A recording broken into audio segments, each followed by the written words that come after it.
Assalamualaikum. My name is Mavish Akmal and today I am explaining you the marketing management part 2, which include major stakeholders within pharmaceutical market environment. First we discuss the prescribers. In real sense, primarily the healthcare facilities are provided to the patient by the healthcare practitioners who are also the direct customers of the pharmaceutical marketing. अच्छा, इसमें ये बता रहे हैं कि जैसे कि pharmaceutical market से जो है मेडिसिन्स जो हैं डॉक्टर तक पहुंचती हैं। डॉक्टर्स MBBS डॉक्टर और प्रैक्टिशनर्स यहाँ पर कह रहे हैं कि वो हमें प्रिस्क्राइब करते हैं ना मेडिसिन्स, तो यहाँ पर वो हमारे स्टेक होल्डर्स हैं और हम लोग उनके कंज्यूमर्स हैं। तो यहाँ पर लिखा हुआ है ना, the health care facilities are provided to the patient by the health care practitioners who are also the direct customers of the pharmaceutical market. मतलब कि फार्मास्यूटिकल मार्केट के डायरेक्ट कस्टमर्स जो हैं वो हेल्थ केयर प्रैक्टिशनर्स हैं और हम लोग कौन है, कंज्यूमर हैं जो मेडिसिन यूज़ कर रहे हैं। They are the one gain health care knowledge by having their medical degrees, generate a patient base for practice in a domain they are expert of or interested, and also do monitor their benefits according to their investment.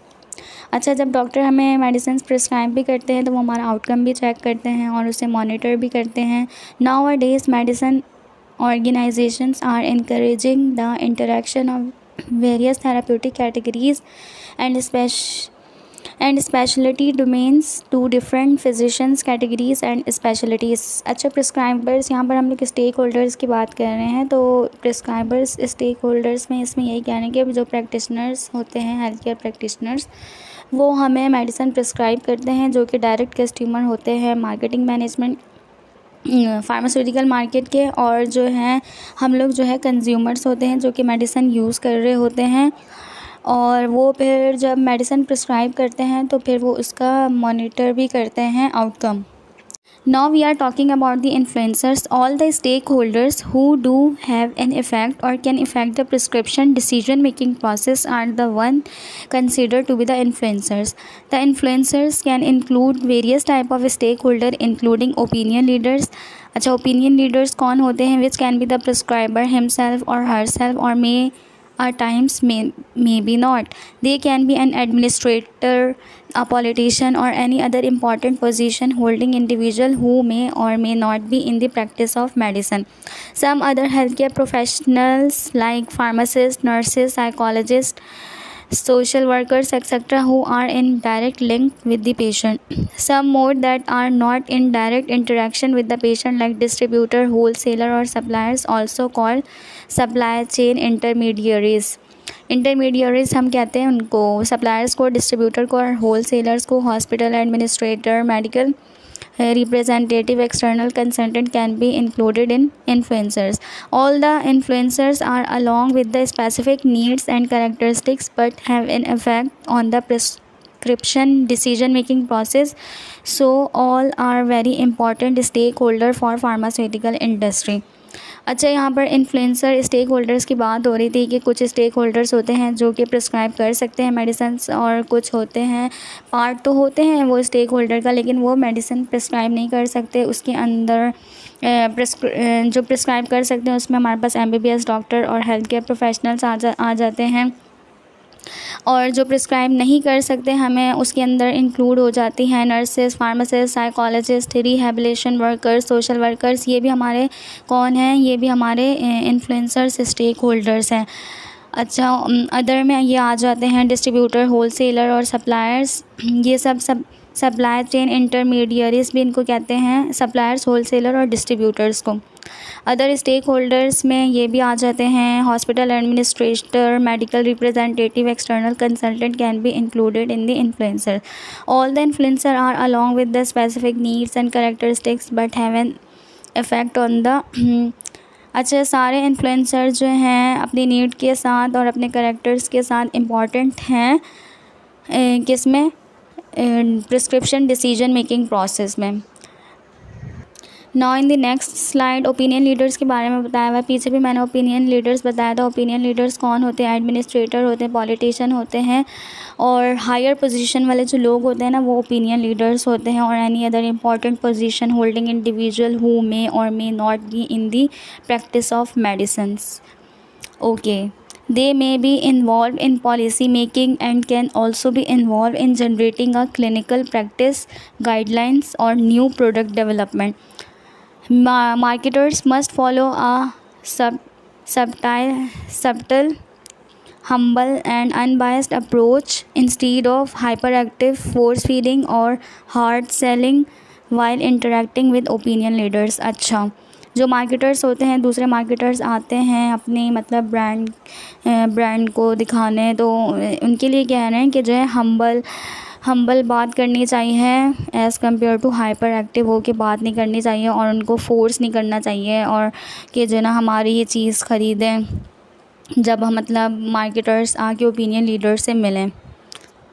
अच्छा, फिर बताया हुआ है pharmacist के बारे में। Pharmacist के पास जो है एबिलिटी होती है और राइट होता है कि मेडिसिन्स को चेंज कर सकें जेनेरिक से ब्रांड में और ब्रांड से जेनेरिक पे अकॉर्डिंग टू दी कॉस्ट। जैसे अब पेशेंट को ब्रांड की मेडिसिन बहुत ज़्यादा महंगी पड़ रही है, तो हम उसकी जो है जेनेरिक से चेंज कर देंगे जो मतलब वो अफोर्ड कर सके। यहाँ पर जैसे लिखा हुआ है, patient a pharmacist believe the institutional or national formulary to choose a substitute for the prescribed drug, especially to find the drug having similar therapeutic effect but less price. The generic substitute of the branded one, by mean the pharmaceutical companies are forced to give valid pharmacoeconomic reason to justify the purchase of their drug to the pharmacist, or will have to decrease their prices for the medicine they sell to avoid the generic medicine at the place. Now we are talking about the regulators. The pharmaceutical industry is one of the most government regulated industrial sectors. Other include food, air travel and so on. There are numerous regulatory control and levels, starting with the institutionals to the local, national, international or even global level. Regulation can not only be obstructive and containing but can be encouraging or even gratifying. The major aspects of the government influence on the pharmaceutical industry are summarized in the given table. अच्छा, aspects of government influence on the pharmaceutical industry: funding, regulating, promoting, rewarding. अच्छा, इसमें ये बताया हुआ है कि जो regulators होते हैं वो चेक एंड बैलेंस रखते हैं कि फार्मास्यूटिकल मार्केट कंपनी में जो है अकॉर्डिंग टू द गाइडलाइंस काम हो रहा है कि नहीं हो रहा। यहाँ पर जो है 4 मेजर रेगुलेटर्स की बात की गई है: फंडिंग, रेगुलेटिंग, प्रमोटिंग और रिवॉर्डिंग। फंडिंग में आ जाएगा हमारा research and development, social security, मतलब ये सब स्टेक होल्डर्स जो हैं, रेगुलेटर स्टेक होल्डर्स, ये सब चेक कर रहे होते हैं। Research and development, social security, facility creation. Regulating में आ जाएगा patient protection, registration, reimbursement, pricing. और प्रोमोटिंग में आ जाएगा influence on other government, local industry, incentive, substitution legislation, disease diagnose campaign, manufacturing, marketing, prescribing decision, trade barriers. Rewarding में आ जाएगा innovation award, export award, quality award, orphan drug exclusively. Now we are talking about the financer. Financer कौन होते हैं? These kinds of stake holders are those providing economic and other types of resources to health care system, such as state reimbursement funds, insurance agencies and employers. अच्छा, financiers वो होते हैं जो कि हमें इंश्योरेंस वगैरह तक प्रोवाइड करते हैं ताकि हम अपनी कंपनी में अगर हमें पैसों की नीड हो तो हम वहाँ से पैसे ले सकें। The main aim of these to have the accessibility of the healthcare to all, along with the fairness, transparency, accountability and cost containment in the system. अच्छा, अब कंज्यूमर्स की बात करें। कंज्यूमर्स वो होते हैं जो कि उस ऑर्गेनाइजेशन की या उस कंपनी की चीज़ें मतलब डेली बेस पे ही यूज़ करते हैं या मतलब उन्हीं की ही यूज़ करते हैं। जैसे जो है डॉक्टर जो होते हैं वो कस्टमर होते हैं और हम लोग कंज्यूमर, मतलब पेशेंट्स जो हैं वो कंज्यूमर्स होते हैं। Due to the capability of their prescription writing, health care professionals are consider to be the customers. यही बात बताई हुई है। The health care professionals are consider to be the customers for pharmaceutical product, but the final consumers of medicine are patient, the organization that purchase the medicines. These two stakeholders look to achieve their motives and need while purchasing the medicines. जैसे हमने consumers में बात करी, patients consumers होते हैं, तो यहाँ पर पेशेंट्स को डिस्क्राइब किया हुआ है। Given figure below explicates the consumer's decision making process and involvement of consumers during the purchase of pharmaceuticals along with the patient needs and compliance। मतलब कह रहे हैं कि इस फिगर में बताया हुआ है कि कंज्यूमर कैसे डिसीजन लेता है कोई भी मेडिसिन, फार्मास्यूटिकल मेडिसिन ख़रीदने में according to the patient need and, मतलब कंप्लाइंस के वो अगर वो मेडिसिन लेगा तो वो उसके साथ कंप्लाई करेगा कि नहीं करेगा। तो इस चार्ट में बताया हुआ है। तो इसमें बताया हुआ है, एक साइड पे बताया हुआ है इन्वॉल्वमेंट, दूसरी साइड पे बताया हुआ है डिसीजन मेकिंग। जैसे यहाँ पर बता रहे हैं when consumers involvement is low in selecting a pharmaceutical as in case of topical antihistaminic medicine, the consumer decision is affected by inertia of OTC। अच्छा, कह रहे हैं कि जब जैसे कोई छोटी सी बीमारी हुई है, जैसे कि हमें हेडेक हुआ है, तो हम जो है OTC ड्रग्स ले लेंगे, तो उस पर हम मतलब उसका डिसीजन लेना इतना कॉम्प्लेक्स नहीं होगा। Whereas when the patient is looking to treat his or her chronic disease, the consumers involvement become high and is affected by the brand loyalty. जैसे कि अगर हमारी कोई क्रॉनिक डिज़ीज़ है, मतलब इसमें ये बताने की कोशिश कर रहे हैं कि अगर हमारी कोई क्रॉनिक डिज़ीज़ है तो कंज्यूमर्स के इन्वॉल्वमेंट जो है बहुत ज़्यादा हाई होगी ब्रांड लॉयल्टी पे, as in case of treatment of chronic disease की। जैसे इन्होंने एग्जांपल दी हुई एस्थमा और ulcers.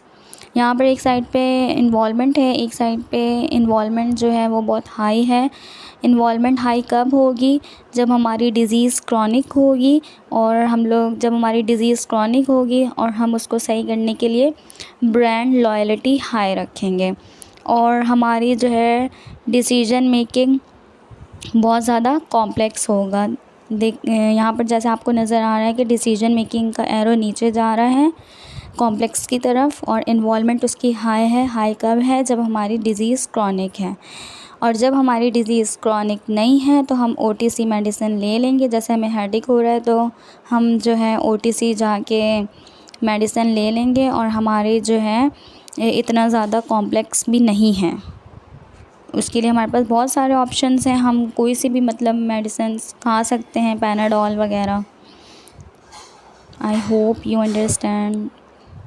Now we are talking about the organizational buyers. Organizational buyers कौन होते हैं? जो कि हमारी जो हम अपनी ऑर्गेनाइजेशन में सारी चीज़ें जहाँ से बाय करते हैं, as compared to the individual customers buying decision making process, the organizational buying decision making process for pharmaceutical is very complex। इसमें ये बता रहे हैं कि अगर कोई इंडिविजुअल कस्टमर है, वो बाइंग डिसीजन मेकिंग प्रोसेस उसका जो है कॉम्प्लेक्स इतना नहीं होगा as compare to organizational buyers decision making process for pharmaceutical. इसके अंदर फॉलोइंग स्टेप्स हैं। Need identification. अब जो ऑर्गेनाइजेशनल बायर्स हैं, अब कोई वो चीज़ ख़रीदेगा तो वो उसको उसकी पूरी आइडेंटिफिकेशन चाहिए होंगी, उसके वो सारे करैक्टरिस्टिक्स देखेगा प्रोडक्ट के, और उसकी क्वांटिटी भी डिटरमाइन करेगा कि मुझे इतने महीने में इतना सामान चाहिए। Specification of the exact product. जैसे उसको अब IV चाहिए तो वो टॉपिकल नहीं लेगा, IV ही लेगा। एंड डिफाइनिंग क्रिटिकल नीड्स, और अपनी क्रिटिकल नीड्स को भी डिफ़ाइन करेगा। हम किसकी बात कर रहे हैं? ऑर्गेनाइजेशनल बायर्स को, किसी इंडिविजुअल कस्टमर की नहीं बात कर रहे हैं। यहाँ पर उसमें फ़र्क बताया हुआ है कि इंडिविजुअल कस्टमर जो है उसका डिसीजन मेकिंग प्रोसेस इतना कॉम्प्लेक्स नहीं होगा जितना ऑर्गेनाइजेशनल बायर का होगा। अच्छा, पॉइंट 4 में लिखा हुआ है potential suppliers identification and evaluation. जो हमारा मतलब सप्लायर होगा उसकी भी आइडेंटिफिकेशन करेगा और अपना पूरी इवैल्यूएट करेगा कि उसको इतना सामान चाहिए। प्रपोजल एनालिसिस एंड कलेक्शन, जो सामान आया है उसको पूरा एनालाइज करेगा और उसको कलेक्ट भी करेगा। Organizational buyers, proposals, evaluation and supplier selection, suppliers भी वो खुद सिलेक्ट करेगा।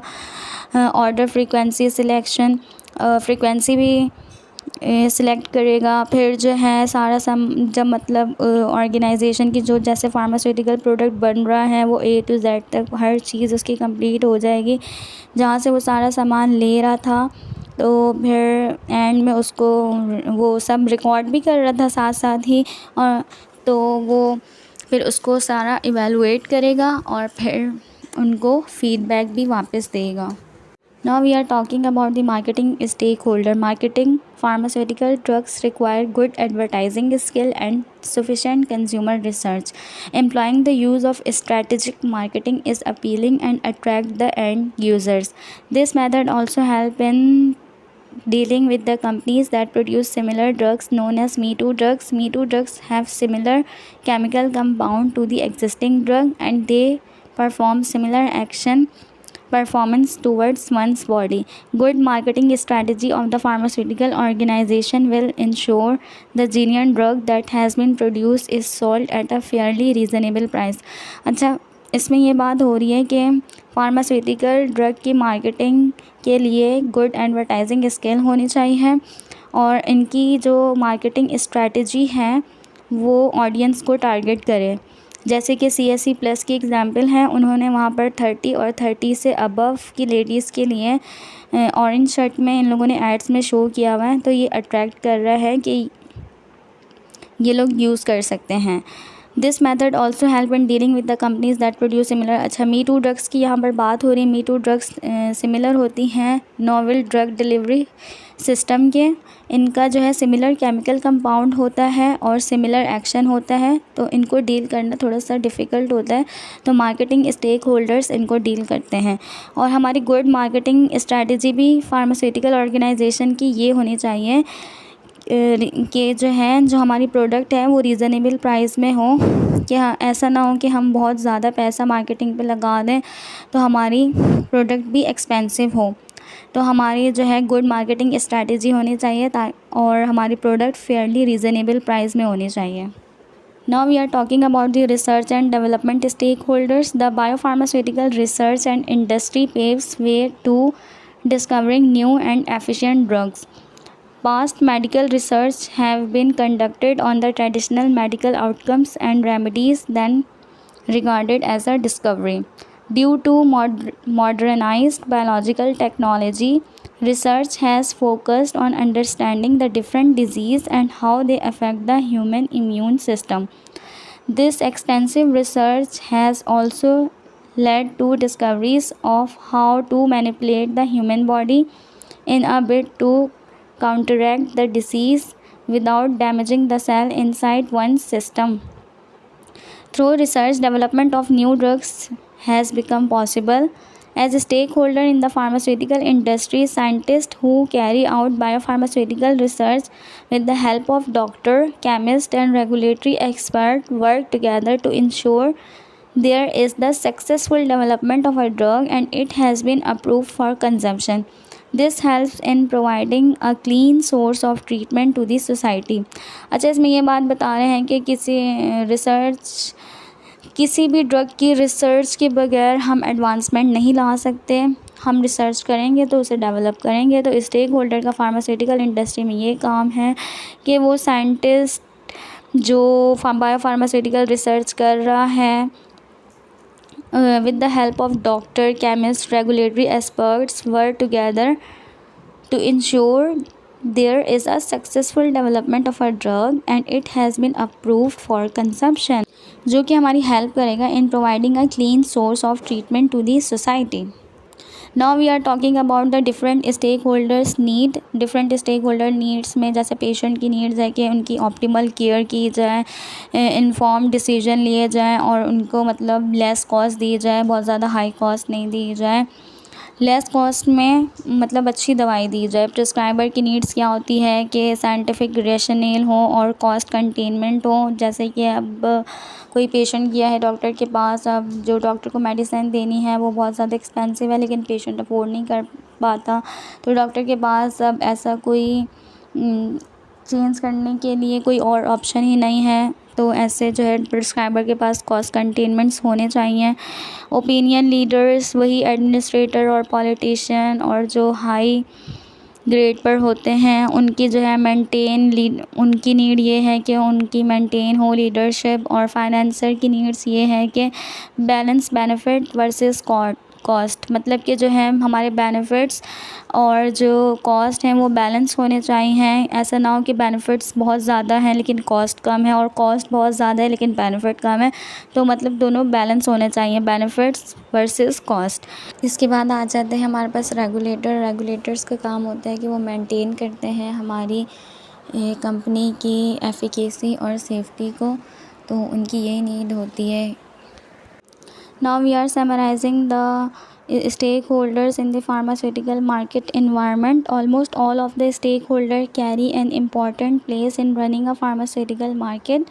None can be ignored. Thank you so much.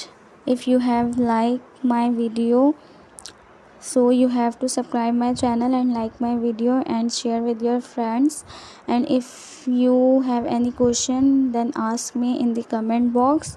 Hope you all have understand the stakeholders in the pharmaceutical market environment. Thank you. Allah Hafiz.